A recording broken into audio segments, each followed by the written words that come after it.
আসসালামু আলাইকুম রহমতুল্লাহ বরকাত। বিসমিল্লাহির রহমানির রহিম। আলহামদুলিল্লাহ ওয়াসসালাতু ওয়াসসালামু আলা রাসূলিল্লাহ ওয়া আলা আলিহি ওয়া সাহবিহি আজমাইন ওয়া বাদ। সম্মানিত শ্রোতা দর্শক মণ্ডলী, আল্লাহ রাব্বুল আলামিনের প্রশংসা এবং প্রিয় নবী সাল্লাল্লাহু আলাইহি সাল্লামের উপর সালাত ও সালামের পর আজ বৃহস্পতিবার 15ই জিলকাদা 1445 হিজরি মোতাবেক 23 মে 2024। আমাদের সামনে রয়েছে 10টি প্রশ্ন বিভিন্ন দেশ থেকে আসা। আমরা সেগুলির সংক্ষেপে উত্তর দেওয়ার চেষ্টা করব। আল্লাহ রাব্বুল আলামিন তৌফিক দান করেন সঠিক কথা বলার এবং সঠিক কথা, কোরআন সুন্নাহ ভিত্তিক কথা আমাদের সকলকে মেনে চলা তৌফিক দান করেন। বন্ধু প্রশ্ন করেছেন, বলছেন আসসালামু আলাইকুম শাইখ। ওয়ালাইকুম আসসালাম ওয়া রাহমাতুল্লাহ। প্রত্যেক শিশু ফিতরাতের উপর জন্মগ্রহণ করে আমরা জানি, এখন কি সে শিশু সাবালক না হওয়া পর্যন্ত তাকে কাফের বলা যাবে না, কাফের বলা যাবে না, নাকি সেও কাফের হিসাবে বিবেচিত হবে? শিশুদের মাসআলা, আর বিশেষ করে অমুসলিম ঘরে যেসব ছেলেমেয়েরা জন্মগ্রহণ করেছে আর নাবালক অবস্থায় রয়েছে, তাদের শরঈ বিধান, এক্ষেত্রে দুটি দিক রয়েছে। একটা পারলৌকিক বিধান, একটা হচ্ছে পার্থিব বিধান। পরকালে তাদের পরিণাম কী হবে, তারা জান্নাতি না জাহান্নামী, না তাদের পরীক্ষা না হবে, তিনটি মত রয়েছে। কেউ বলছে তাদের পরিণাম হচ্ছে তারা জান্নাতি, যেহেতু তারা নিষ্পাপ আর ইসলামের উপর তাদের জন্ম হয়েছে। আর এক দল বলছেন না, তারা তাদের বাপ মায়ের অনুসারী, সুতরাং তারা জাহান্নামী। আর এক দল বলছেন আল্লাহ রাব্বুল তাদের পরীক্ষা করবেন, এই মর্মে দলিল রয়েছে, আর এই মতটি বেশি শক্তিশালী। বাকি থাকলো প্রশ্নে যে বলা হয়েছে পার্থিব বিধান, দুনিয়াতে অমুসলিমদের নাবালক ছেলেমেয়েরা তাদেরকে কি কাফের বলা যাবে না যাবে না? এই ক্ষেত্রে উলামায়ে কেরামগণ কোরআন সুন্নাহর আলোকে যা বলেছেন তা আপনাদের সামনে পেশ করছি। বিস্তারিত ফতোয়া আমার সামনে রয়েছে। তারা বলেছেন যে কাফেরদের ছেলেমেয়েরা যারা নাবালক অবস্থায় আছে, তারা তাদের পিতামাতার অনুসারী। এটা বিধানের দিক থেকে, হুকমের দিক থেকে, লা হাকিকাতান, কিন্তু বাস্তবে তা নাই। তাহলে হাকিকাত বাস্তব একটা, আর একটি হচ্ছে হুকুম, তার বিধান আর একটি। এ হচ্ছে সংক্ষিপ্ত কথা। এই বিষয়টিকে একটু বিস্তারিত তুলে ধরছি, যা উলামায়ে কেরামগণ উল্লেখ করেছেন। যে কথাটি বললাম যে কাফের মুশরিকদের নাবালক ছেলেমেয়েরা তাদের বাবা মায়ের অনুসারী হবে হুকমের ক্ষেত্রে, ফিল আহকাম, আম্মা ফিদ দুনিয়া ফাতাল মুশরিকিনা তাবউন লিআবাহিম ফিল আহকাম। পার্থিব বিধিবিধানের ক্ষেত্রে যেমন ওয়ারিস হওয়া, বাপ মায়ের তারা ওয়ারিস উত্তরাধিকারী হবে। বিবাহ শাদীর ক্ষেত্রে বাপ মায়ের অনুসারী তারা। এইরকমই অন্য অন্য আরও যেসব পার্থিব মাসাইল রয়েছে, এইরকমই যখন মারা যাবে ফালা ইউগাসসালুন, তাদেরকে গোসল দেওয়া যাবে না, কোনো মুসলিম গোসল দেবে না। ওয়ালা ইউসাল্লা আলাইহিম, তাদের জানাজা পড়া যাবে না। ওয়ালা ইউদফানুন ফি মাকাবিরিল মুসলিম, মুসলিমদের কবরস্থানে দাফনও করা যাবে না, কারণ তারা বিধানের দিক থেকে হচ্ছে বাপ মায়ের অনুসারী। ইমাম ইবনে তাইমিয়া রাহিমাহুল্লাহ বলছেন শেফাউল আলীল, পৃষ্ঠা নম্বর 298, বলছেন কাদ উলিমা বিল ইত্তিরার মিন শারঈ রাসূল সাল্লাল্লাহু আলাইহি সাল্লাম, রাসূলুল্লাহ সাল্লাল্লাহু আলাইহি সাল্লামের শরীয়তে যেটি সুস্পষ্ট নিশ্চিতভাবে জানা গেছে তা হচ্ছে আন্না আওলাদ আল কুফার তাবউন লিআবাহিম ফি আহকামিদ দুনিয়া। পার্থিব বিধানের ক্ষেত্রে কাফেরদের সন্তানরা তাদের বাবা মায়ের অনুসারী, তাদের বাবা মায়ের অনুসারী। কিন্তু পার্থিব বিধানের ক্ষেত্রে তারা বাবা মায়ের অনুসারী মানে এই নয় যে লা ইয়ানি আন্নাহু ফি হাকিকাতিল আমরি কুফার, এটা মানে এই নয় যে তারা কাফের। কারণ সহিহ বুখারী 1385, সহিহ মুসলিম 2658 হাদিস রয়েছে, নবী সাল্লাল্লাহু আলাইহি ওয়াসাল্লামের কুল্লু মৌলুদ্দিন ইউলাদু আলাল ফিতরা, প্রতিটি শিশু জন্মায় ইসলামী প্রকৃতির ওপর। বা আবাওয়াহু ইউহাউওয়িদানিহি আও ইউনাসসিরানিহি আও ইউমাজ্জিসানিহি, তার বাপ মা ইহুদি হলে ইহুদি করে দেয়, খ্রিস্টান হলে খ্রিস্টান বানিয়ে দেয়, আর যদি মজুস অগ্নি পূজক হিন্দু হয় তো হিন্দু বানিয়ে দেয়, বুদ্ধিস্ট হলে বুদ্ধিস্ট বানিয়ে দেয়, নাস্তিক হলে নাস্তিক বানিয়ে দেয়। তাহলে প্রতিটি শিশু জন্মায় ইসলামী ফিতরাতের ওপর। এ হচ্ছে শরীয়তের বিধান। এই মর্মে ইমাম ইবনুল কাইয়িম ইমাম ইবনে তাইমিয়া রাহিমাহুল্লাহ বলছেন, ওয়াল ইজমা ওয়াল আসারুল মানকুলাতু আনিস সালাফ লা তাদুল্লু ইল্লা আলাল কওলি আল্লাযী রাজ্জাহনাহু।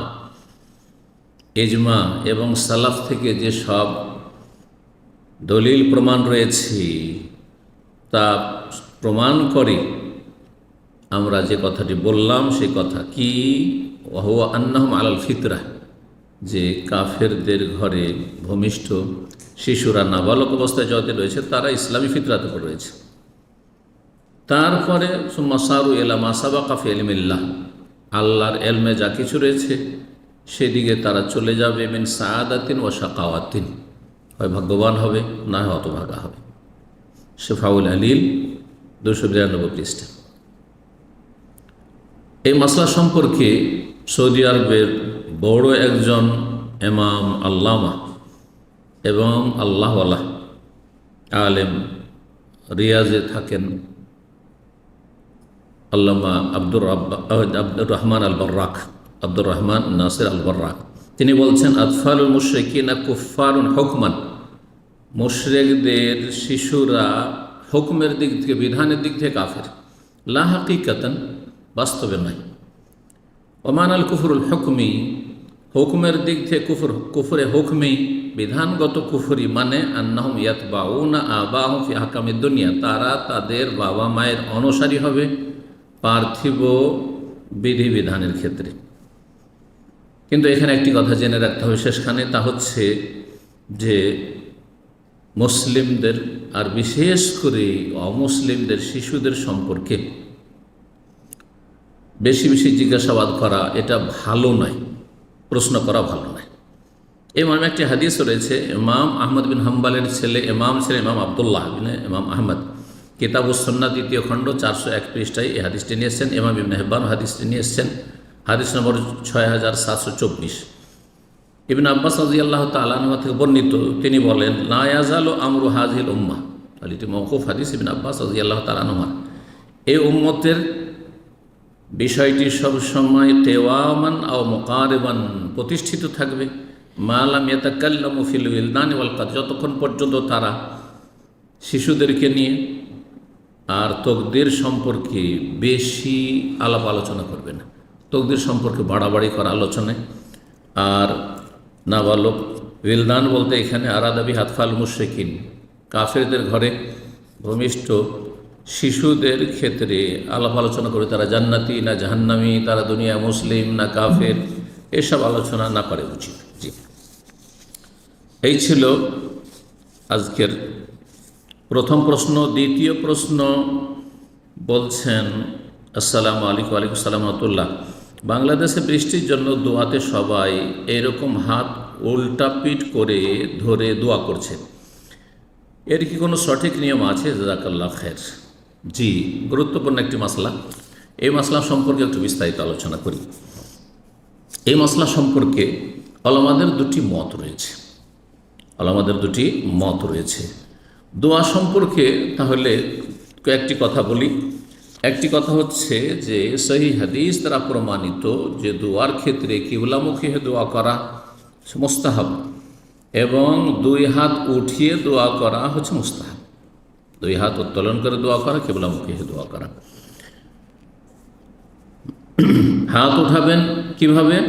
হাত উঠাবেন এই সিনা পর্যন্ত সাধারণ দোয়ায়, এবং দুটোকে খোলা রাখবেন। অনেকেই দোয়া করে এইভাবে বা এইভাবে না, দুটোকে মিলিয়ে, এইভাবে নয়, দুটোকে মিলিয়ে, ওয়ায়াবসুতুহুমা মাজমুমাতাইন, দুটোকে মিলিয়ে রাখবেন এবং খুলে রাখবেন। অবতুনহুমা ইলাস সামা, আর হাতের ভিতর ভাগ, এই যে হাতের তলা, এটা আকাশের দিকে থাকবে। এই মর্মে সুনান আবু দাউদের 1486 নম্বর হাদিস মালিক বিন ইয়াসার বর্ণনা করছেন, আন্না রাসূলুল্লাহ সাল্লাল্লাহু আলাইহি ওয়াসাল্লাম রাসূল বলেছেন, ইজা সাআলতুমুল্লাহ ফাসআলুহু বিবুতুনি আকুফিকুম, তোমরা যখন আল্লাহর কাছে চাইবে তখন তোমরা তোমাদের হাতের তলা সামনে নিয়ে চাইবে, হাতের তলার মাধ্যমে চাইবে, হাতের তলা ওপরে রাখবে। ওয়ালা তাসআলুহু বিযুহুরিহা, হাতের ওপর ভাগ দিয়ে চাইবে না, এইভাবে চাইবে না। ইমাম আলবানী রাহিমাহুল্লাহ হাদিসটিকে সহিহ বলেছেন। এই হাদিস সাধারণ দোয়া সম্পর্কে, আর এর মধ্যে একদল বলছেন যে ইস্তেসকার দোয়া শামিল। ইবনে উসাইমিন রাহমাতুল্লাহি আলাইহি এই হাত উঠানো সম্পর্কে বলছেন যে হাতুর ইয়ারফাউ ইয়াদাইহি ইলা সাদরিহি, সিনা পর্যন্ত বুকের সামনে উঠাবে, ওয়ালা ইয়ারফাউ কাসিন, অনেক বেশি উঠাবে না, একবারে মাথার উপর উঠে নিচ্ছে। কারণ লিআন্না হাযা দুআ লাইসা দুআ ইবতিহাল, সাধারণ দোয়া এটি একেবারে অসহায় হওয়ার দোয়া নয়, আপনার কাকুতি মিনতির দোয়া নয়, যাতে বেশি হাত বেশি পরিমাণ ওঠানো রয়েছে, যেমন ইস্তিসকার দোয়া রয়েছে। আর হাত যে ওঠা ওয়াইবসতু ইয়াদাইহি, হাতকে সম্প্রসারিত রাখবে, অবতুনহুমা ইলাস সামাই, আর হাতের ভিতর ভাগ আকাশের দিকে থাকবে, এইভাবে জি, বুকের সামনে, বা অনেকে বলেছে চেহারার সামনে। জি,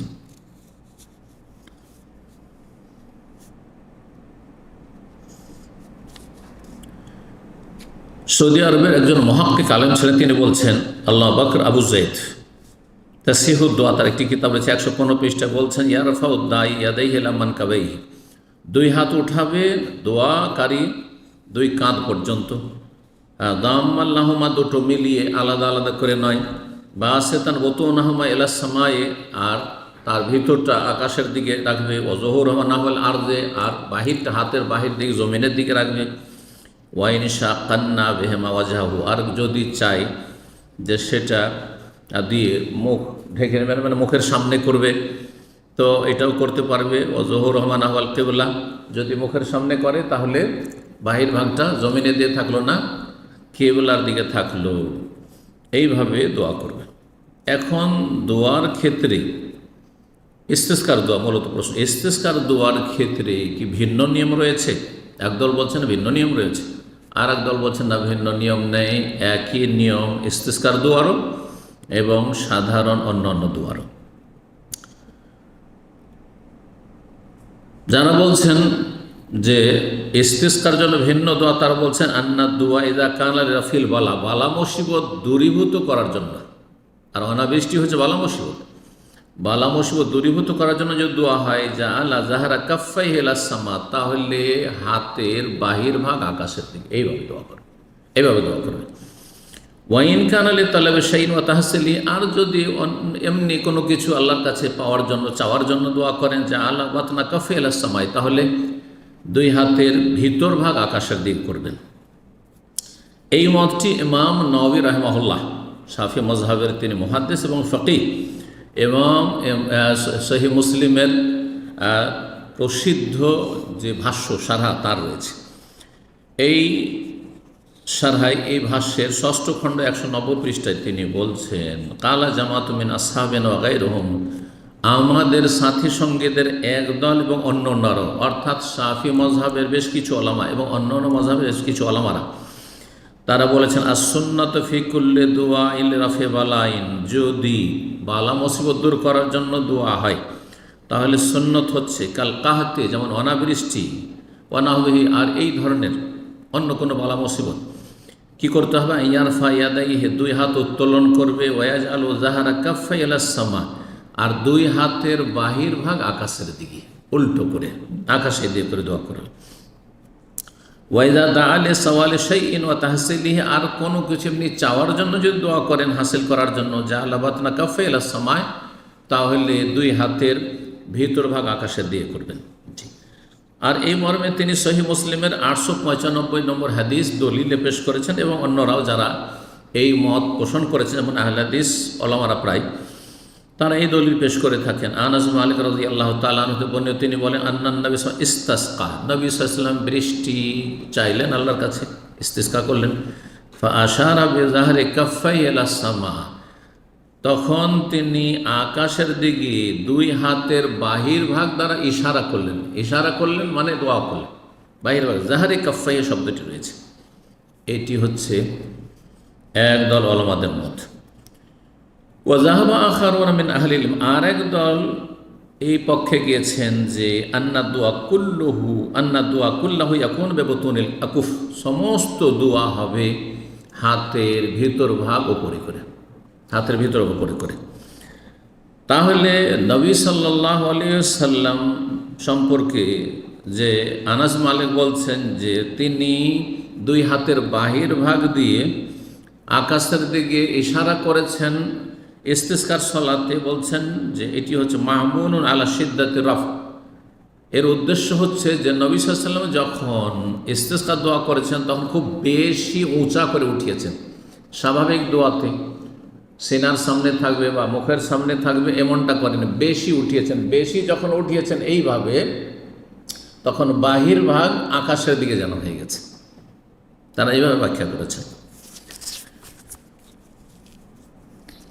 এই ব্যাখ্যাকে সমর্থন করেছেন, এই ব্যাখ্যাই করেছেন আল্লাহ বাকর আবু জায়েদ, সৌদি আরবের মুহাক্কিক একজন আলেম রাহিমাহুল্লাহ তাআলা।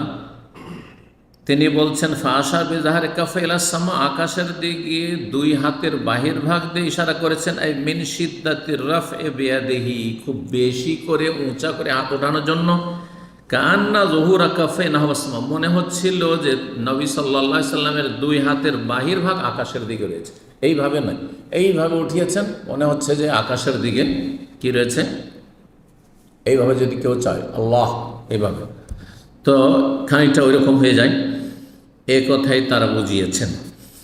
আর এই মতটি হচ্ছে ইমাম শাইখুল ইসলাম ইবনে তাইমিয়া রাহিমাহুল্লাহ, তার থেকে নকল করেছেন ইমাম মারদাউই, বলছেন যে ওয়াখতারাহু শেখ তাকিউদ্দিন, ইমাম তাকিউদ্দিন ইবনে তাইমিয়া রাহিমাহুল্লাহ এই মতটি পছন্দ করেছেন। আর তিনি বলছেন সারা কাফুহু নাহওয়াস সামালি শিদ্দাতির রাফে, নবী সাল্লাল্লাহু আলাইহি ওয়াসাল্লামের হাত আকাশের দিকে, মানে হাতের বাহির আকাশের দিকে হয়েছে কিভাবে, লে শিদ্দাতির রাফে, খুব বেশি উঁচা করে উঠানোর জন্য, লা কাসদাল্লাহু, ইচ্ছা করে এইভাবে তিনি করেননি দোয়া।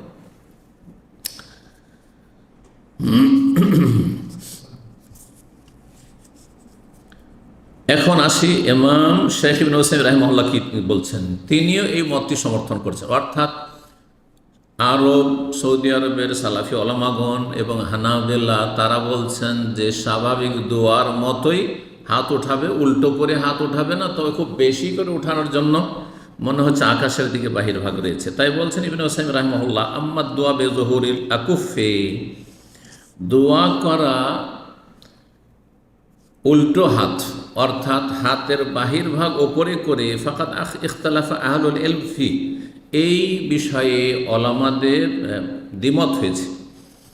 বলছেন লিআন্নাহু ওয়ারাদা ফি সহিহ মুসলিম মা যাহিরুহু, সহিহ মুসলিমে এমন একটা হাদিস এসেছে যার বাহ্যিক অর্থ হয় আন্নান নবী সাল্লাল্লাহু আলাইহি ওয়াসাল্লাম কানা ইয়াদু বিযুহুরি কাফাই ফিল ইস্তিসকা, ইস্তিসকায়ে নবী সাল্লাল্লাহু আলাইহি ওয়াসাল্লাম হাতের ওপর ভাগ দিয়ে দোয়া করেছেন এভাবে, এটা হচ্ছে বাহ্যিক অর্থ।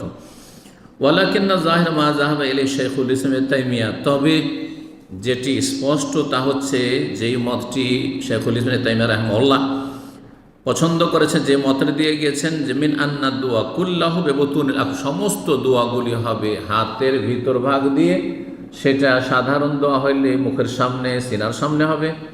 আর যদি ইস্তিসকার দোয়া হয়, বালা মুসিবত দূর করার দোয়া হয়, তো বেশি করে উঠাবে যেন আকাশের দিকে বাহির ভাগ হয়ে আছে। ওয়ালাকিন্না রাবি যাকারান্না যুহুরা কাফাই রাসূল সাল্লাল্লাহু আলাইহি ওয়াসাল্লাম ইলা সামাই লিআন্নাহু বালাগা ফির রাফি, বর্ণনাকারী বর্ণনা করেছেন যে রাসূলুল্লাহ সাল্লাল্লাহু আলাইহি ওয়াসাল্লামের হাতের বাহির ভাগ আকাশের দিকে ছিল, এই জন্যই বলেছেন যে নবী সাল্লাল্লাহু আলাইহি ওয়াসাল্লাম খুব বেশি উঁচা করে উঠিয়েছেন। ফাজান্না মাইয়ারাহু আন্নাহু জাআলা যুহুরাহু নাহওয়াস সামা, যারা দেখেছেন দর্শক তারা মনে করছেন নবী সাল্লাল্লাহু আলাইহি ওয়াসাল্লাম হাতের বাহির ভাগ আকাশের দিকে আছে। ওয়ালাইসা মানা আন্নাহু দাআ বিহা মাকলুবাতাইন, আর এর অর্থ এই নয় যে নবী উল্টো হাত দোয়া করেছেন, সোজা হাতে এইভাবে না, এইভাবে দোয়া করেছেন, এটি অর্থ নাই। আর শাইখুল ইসলাম বলছেন হাযা হুয়াল আকরাব, এটি বেশি বিশুদ্ধতার কাছাকাছি মত। ইজতিহাদি মাসলা, বিশুদ্ধতার কাছাকাছি মত, ফিকহি মাসলা, নূরুন আলা দারবে, তিনি এই জবাব দিয়েছেন। তবে হাম্বলি ওলামাদের মধ্যে প্রখ্যাত মুহাদ্দিস এবং ফকি ইমাম ইবনে রাজব হাম্বলি রাহমাহুল্লাহ বাহ্যিক হাদিসের আমল করেছেন, এবং ইমাম নওয়াবী যে মতটি পোষণ করেছেন সেই মতটি আহলে হাদিস ওলামাদের যে আমল সেটি তিনি পছন্দ করেছেন, এবং সালাফ থেকে কিছু এইরকম উক্তিও নকল করেছেন বা আমলও নকল করেছেন। ওয়াকাদ ইখতারা ইবনে রাজব আল হাম্বলি আল আমাল বিজাহিরিল হাদিস আল্লাযী রাওয়াহু মুসলিম, সহিহ মুসলিমের হাদিসের বাহ্যিক অর্থের উপর আমল করেছেন। আর তিনি বলছেন তারপর ওয়াহু আকাউলুন ওয়াজিহুন মুহতালান, এই কথাটিও খানিকটা যুক্তিসঙ্গত হতে পারে। সেটা লা ইনকার আলামান কাল, কেউ যদি এই মত পোষণ করে যে আমরা এইভাবে উল্টো হাত দোয়া করব, সেটার প্রতিবাদ করা যাবে না, বা কেউ আমল করে যেমন বাহ্যিক হাদিস সেটাই বলে। আর কিছু সালাফ থেকে এই ধরনের প্রমাণ রয়েছে। ফথুল বারি ইবনে রাজব রাহিমাহুল্লাহ 9ম খণ্ড 225 পৃষ্ঠা। জি, তারপরে শাইখুল ইসলাম রাহিমাহুল্লাহ তারপরে ওয়াইন কানাল আকরাম বলছেন যে যদিও এটি হচ্ছে বিশুদ্ধতার কাছাকাছি, যা শাইখুল ইসলাম তাইমিয়া রাহিমাহুল্লাহ পছন্দ করেছেন। আল্লাহু তাআলা আলাম। তো এখানে গুরুত্বপূর্ণ দুটি প্রশ্ন ছিল, যে প্রশ্নগুলির উত্তর দিলাম। তৃতীয় প্রশ্ন করেছেন যে মহিলারা কি বিনা মাহরামে হজে আসতে পারবে? না, জায়েজ নয়। রাসূলুল্লাহ সাল্লাল্লাহু আলাইহি সাল্লাম হজের সফর হোক অথবা অন্য কোনো সফর হোক, স্পষ্ট হাদিস রয়েছে সহিহ বুখারী মুসলিম প্রত্যেকটি হাদিসের কিতাব প্রায় হাদিস রয়েছে যে ওয়ালা তুসাফিরুল মারআতু ইল্লা মাজি মাহরাম, ওয়ালা তুসাফিরুল মারআতু বিদুনে মাহরাম, বিনা মাহরামে স্বামী অথবা এমন সাবালক পুরুষ যার সাথে স্থায়ীভাবে বিয়ে হারাম, সে হচ্ছে মাহরাম। যার সাথে অস্থায়ী বিয়ে হারাম সে মাহরাম নয়। যদি বিনা মাহরামে চলে আসে তাহলে কি হবে?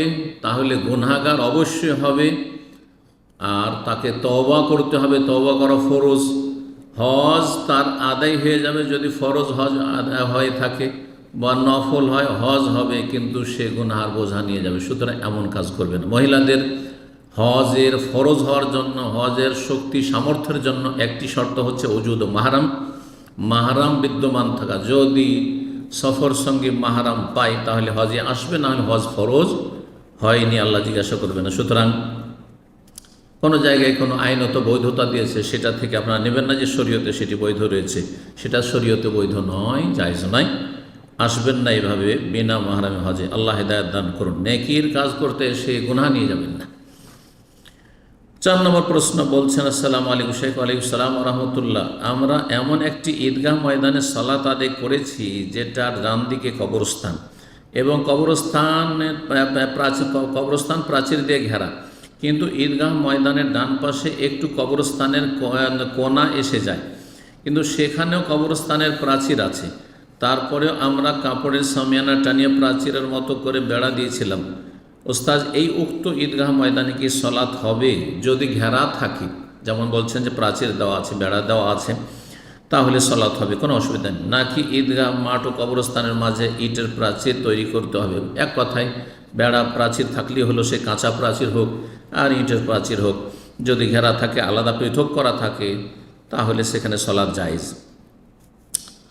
5 নম্বর প্রশ্ন বলছেন আসসালামু আলাইকুম। ওয়ালাইকুম সালাম ওয়া রাহমাতুল্লাহ। শেখ, আমার বড় ভাই তার স্ত্রীকে পর্দার ব্যাপারে বারবার সচেতন করার পরেও সমাধান না হওয়াতে রাগের মাথায় বলেছে যে তোমাকে তালাক দিলাম। তালাকের ব্যাপারে ওনার কোনো নলেজ না থাকার কারণে উনি একজন আলেমকে গিয়ে প্রশ্ন করেছেন যে আমি আমার স্ত্রীকে রাগের মাথায় তালাক দিলাম বলেছি, এতে কি তালাক হয়েছে?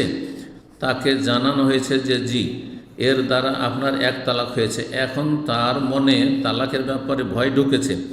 সে এখন মনে করতেছে ফতোয়া নেবার জন্য সম্মানিত আলেমকে যে পুনরায় স্ত্রীকে তালাক দিলাম বলা হলো, এটার দ্বারা কি আবার একটা তালাক হয়ে গেছে? না, হবে না। ফার্সিতে একটি প্রবাদ রয়েছে আলেম ওলামাদের, ভারত, বাংলাদেশ, পাকিস্তান, নকলে কুফুর কুফুর না বাসাদ। কুফুরি কথা নকল করা কুফুরি নয়। যেমন কেউ বলছে যে ফেরাউন বলেছিল আনা রব্বকুমুল আলা, আমি তোমাদের মহান প্রভু, মা আলিমতু লাকুম মিন ইলাহিন গায়রি, আমি আমার ছাড়া তোমাদের কোনো মাবুদ উপাস্য আমি তো জানি না, আমি তোমাদের মাবুদ।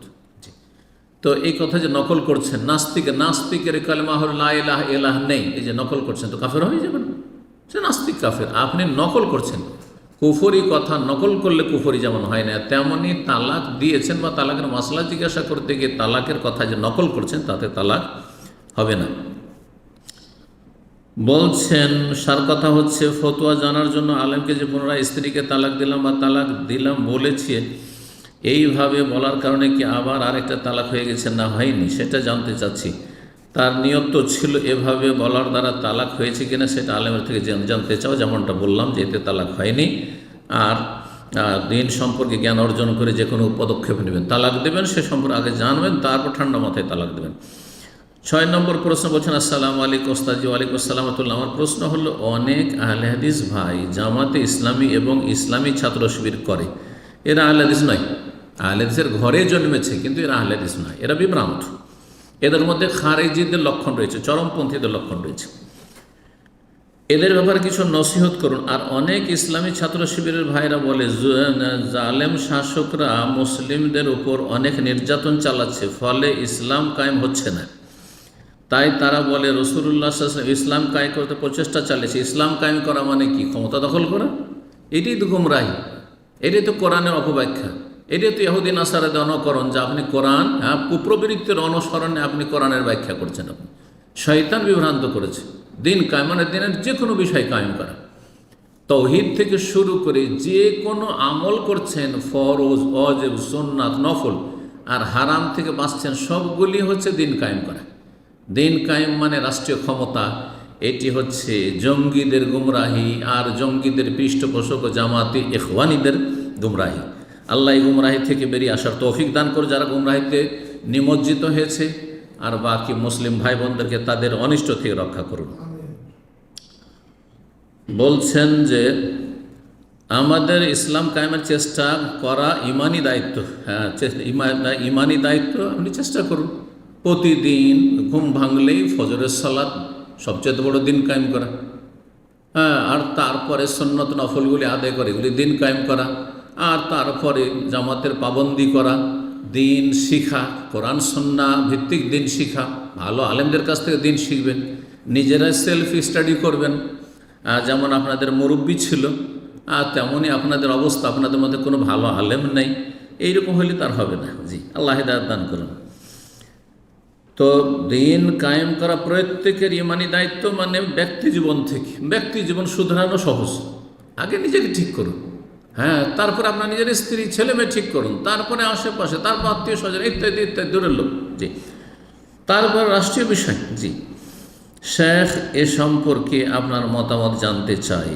আল্লাহ রাব্বুল আলামিন এই কথা বলেননি যে রাষ্ট্রীয় ক্ষমতা দখল করার জন্য প্রয়াস চালাইতে হবে বা অপপ্রয়াস চালাইতে হবে, হ্যাঁ, আর এই গণতন্ত্রের কুফরিতে ঢুকে যেতে হবে অন্যদের মতো, আর নিজেরা কুফরি করতে হবে ইসলাম কায়েম করতে গিয়ে। না না না, বরং আল্লাহ বলেছেন কিছু শর্ত, সেই শর্তগুলি পালন করতে হবে। আল্লাহ খেলাফত দিয়ে দেবেন, খেলাফত নিয়ে কাড়াকাড়ি করতে হবে বলেননি। সূরা নূরের 55 আল্লাহ ইরশাদ করেছেন, ওয়াদাল্লাহুল্লাযিনা আমানু মিনকুম, যারা মুমিন এবং সৎকর্মশীল, ঈমান লাগবে, ঈমানের পুরো বিস্তারিত আরকানে ঈমান, আর তারপরে শুআবুল ঈমান, ঈমানের শাখা, ঈমানের রুকন, এগুলি যার মধ্যে আছে এবং সৎকর্মশীল, আল্লাহ বলছেন তাদের সাথে আল্লাহ ওয়াদা করছেন কি, লা ইস্তাখলিফান্নাহুম ফিল আরদ, পৃথিবীতে তাদেরকে আল্লাহ খেলাফত দেবেন। খেলাফত নিতে হয় না, খেলাফত আল্লাহ দিয়ে দেবেন। নবী সাল্লাল্লাহু আলাইহি ওয়াসাল্লামকে মক্কায় কাফেররা দিতে চেয়েছিল, কিন্তু নেননি কেন? কারণ আসলে গদি আসল উদ্দেশ্য নয়, আসল উদ্দেশ্য হচ্ছে সার্বিক জীবনে সংশোধন আসা। এদিকে মূর্তি পূজাও চলতে আছে, আর মুহাম্মদ সাল্লাল্লাহু আলাইহি ওয়াসাল্লামকে ওরা রাষ্ট্রীয় নেতা বানিয়ে রেখে দিয়েছে, যেমনটা চাইছে এই জামাতি ইখওয়ানিগুলো, এমনটাই চাইছে। তো নবী সাল্লাল্লাহু আলাইহি ওয়াসাল্লাম তো নেননি, এই অফার তো কবুল করেননি। কিন্তু মদিনায় এসে যখন ঈমান এবং নেক আমল প্রতিষ্ঠিত করলেন, এই শর্তগুলি পুরো করলেন, আর ইয়াবুদুনা লা ইউশরিকুনা শাইআ, একমাত্র আল্লাহর ইবাদত করলেন, শিরক মুক্ত হলেন, মক্কাকে মক্কা বিজয়ের সাথে শিরক মুক্ত, মূর্তি পূজা মুক্ত করলেন, প্রতিমা মুক্ত করলেন, তখন আল্লাহ লা ইস্তাখলিফান্নাহুম, আল্লাহ খেলাফত দিয়ে দিলেন, খেলাফত দিয়ে দিলেন তখন। জি, যেইভাবে আল্লাহ যেতে বলেছেন সেইভাবে যেতে হবে। অন্য রাস্তা ধরলে দুনিয়াতে লাঞ্ছিত হইতে হবে, আর আখিরাতেও লাঞ্ছিত অপদস্থ হইতে হবে। আল্লাহ বুঝার তৌফিক দান করুন। 7 নম্বর প্রশ্ন বলছেন, আসসালামু আলাইকুম শাইখ। ওয়ালাইকুম আসসালাম। আমরা একটা নির্দিষ্ট জায়গায় 18 জন লোক ডিউটিতে আছি 1 মাসের জন্য। সালাত পড়ার জন্য নির্দিষ্ট কোনো মসজিদ নাই।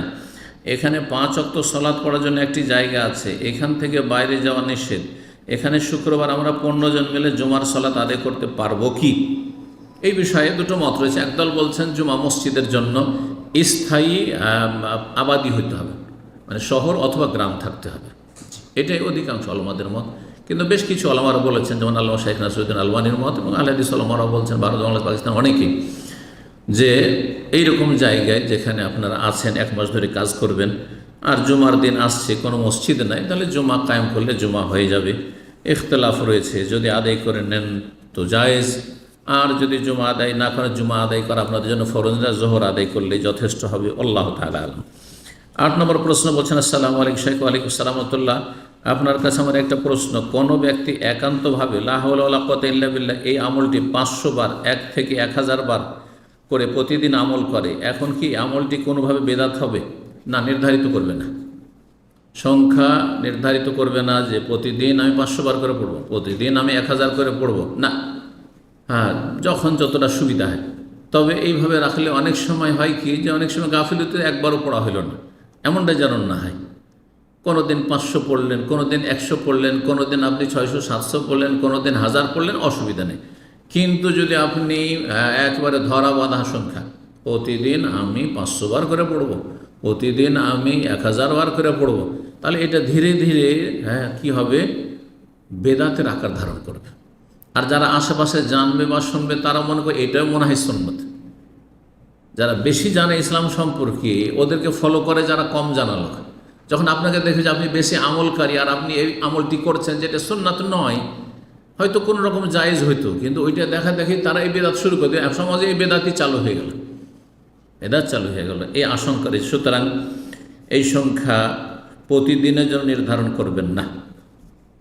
9 নম্বর প্রশ্ন, আসসালামু আলাইকুম শাইখ। ওয়ালাইকুম আসসালাম রাহমাতুল্লাহ। পালক সন্তানকে যদি কোনো মা তার দুধ পান করান, তাহলে কি সে তার সম্পদের ওয়ারিস হবে? জাযাকুমুল্লাহ খাইরান। দুধ পান করালে মাহরাম সাবিত হয়, মাহরাম প্রমাণিত, অর্থাৎ তার সাথে এবং তার যে নিকট আত্মীয় যারা, যেমন দুধ বোন, যে দুধ পান করেছে তার মেয়ে দুধ বোন হইল, এইভাবে বিয়ে শাদী হারাম হয়ে যাবে। আর মাহরামের সাথে যেমন সফর করা যায়, মাহরামের বিধান, সেই বিধানগুলি প্রযোজ্য হবে, কিন্তু ধন সম্পদের একটা পয়সার ওয়ারিস হবে না। দুধ পান ধন সম্পদের উত্তরাধিকারী হওয়ার মাধ্যম নয়। ধন সম্পদের ভাগ পাওয়ার জন্য হয় বংশীয় সম্পর্ক থাকতে হবে, আর না হলে বৈবাহিক সম্পর্ক থাকতে হবে। বংশীয় সম্পর্ক না হয় বাপের, বাপের বংশের, মায়ের, না হয় বিয়ে শাদী, স্ত্রী স্বামীর, স্বামী স্ত্রীর ভাগ পাচ্ছে। আর আরেকটি আছে যেটা হচ্ছে ওয়ালা।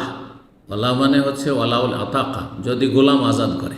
সে মশলা আজকাল প্রয়োজন নেই, কারণ গোলামের যুগ নেই।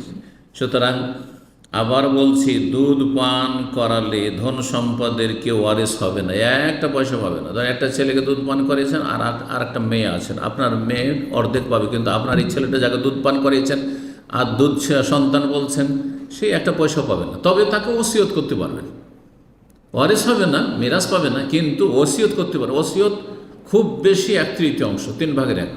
তাহলে একটা মেয়ে ধরেন আছে অর্ধেক, 2 মেয়ে আছে 2/3, কিন্তু একটা ছেলেকে দুধ পান করিয়েছেন, আর দুধ পান করার বয়সে 2 বছরের ভিতরে হইতে হবে, যখন মূল খাদ্য হচ্ছে তার দুধ, তো সে কোনো কিছুর ওয়ারিস হবে না, তবে তাকে ওসিয়ত করতে পারবেন, যেমন অন্যদেরকে ওসিয়ত করতে পারবেন। 10 নম্বর প্রশ্ন, সর্বশেষ প্রশ্ন বলছেন, আসসালামু আলাইকুম শাইখ। ওয়ালাইকুম আসসালাম। মসজিদে না যেতে পারলে মহিলারা বাসায় ঈদের নামাজ পড়তে পারবে এবং কত রাকাত পড়তে হবে? এই বিষয়ে ওলামারা ইখতিলাফ করেছেন। করোনার সময় মশলা খুব বেশি আমাদের কাছে এসেছে এবং সেই সময় আমরা এর উত্তর দিয়েছি। একটি মত হচ্ছে যে 2 রাকাত পড়ে নেবে, 2 রাকাত পড়ে নেবে, একা একা পড়ে নেবে।